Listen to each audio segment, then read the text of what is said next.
State Law 10. Okay, so you want to own a salon. Some of you went to a webinar yesterday on how to own a salon. You must have proper financial status and be at least 18.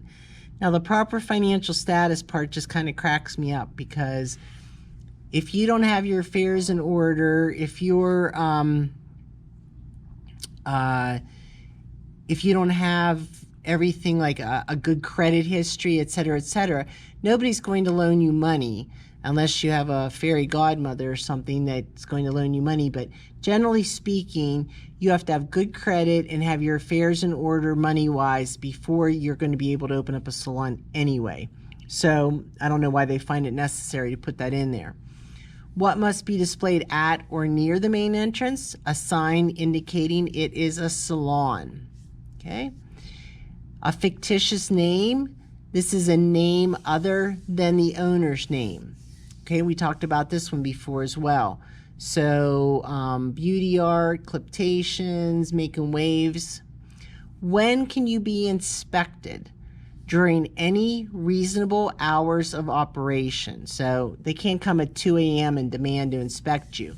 But if they're there at 4 p.m., that's reasonable. You should be expected that an inspector could come in at that time. Who is liable for sanitation? So you've got dirty combs and hairy brushes.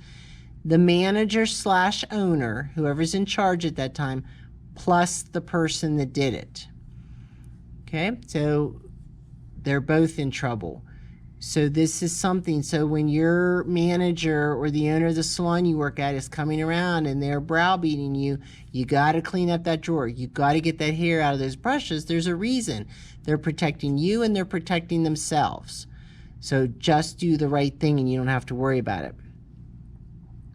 What should the condition of hair be when the patron leaves the salon? Reasonably dry. Okay, it doesn't have to be dry.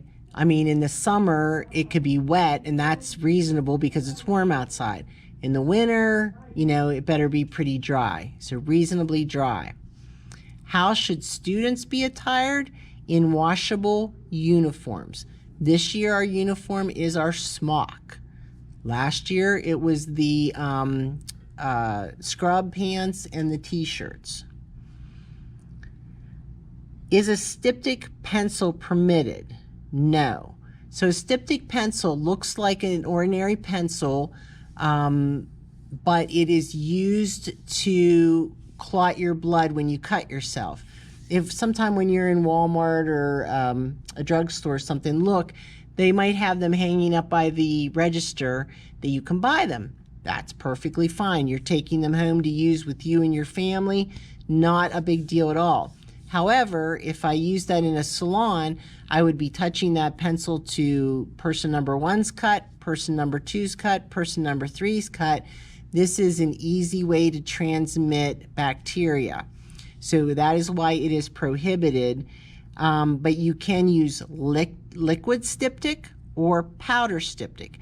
Back where all of our Band-Aids are, we have powder styptic. You just hold it above the cut.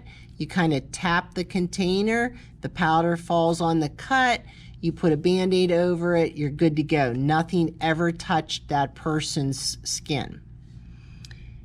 How should you remove creams and lotions? Spatula is the best answer, okay? I mean, obviously you could put on a glove and scoop some out, but spatula is the correct answer.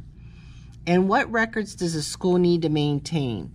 They need to maintain the students' attendance, their grades, which the state board calls scholastic records, and financial records if you are going as an adult. So they need to keep track of how much the students paid, their attendance, and what their grades are. So if you see scholastic records, do not let this confuse you. All they're saying is grades. Thank you.